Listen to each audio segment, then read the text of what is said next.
কক্সবাজারে যেন বইছে মদের স্রোত। বুলডোজারের চাপায় নিমিষেই শেষ দেশি বিদেশি শত শত কোটি টাকার মদ। 13 আগস্ট কক্সবাজার বিজিবি রিজিয়ন কার্যালয়ে এভাবেই ধ্বংস করা হয় প্রায় 1321 কোটি 19 লাখ টাকার মাদকদ্রব্য।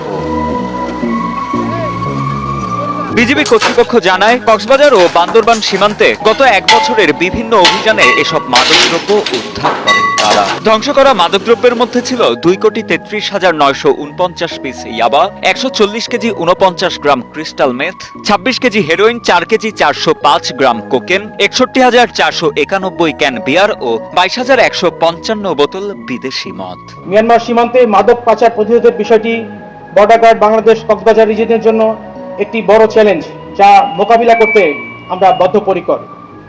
শুধু কক্সবাজার নয়, দেশের বিভিন্ন স্থান হতে বর্ডার গার্ড বাংলাদেশ সর্বগ্রাসী ইয়াবা, ক্রিস্টাল মেথ, আইস, ফেন্সিডিল সহ ও বিদেশি মদ সহ বিভিন্ন ধরনের মাদকদ্রব্য প্রতিদিনই আটক করে যাচ্ছে।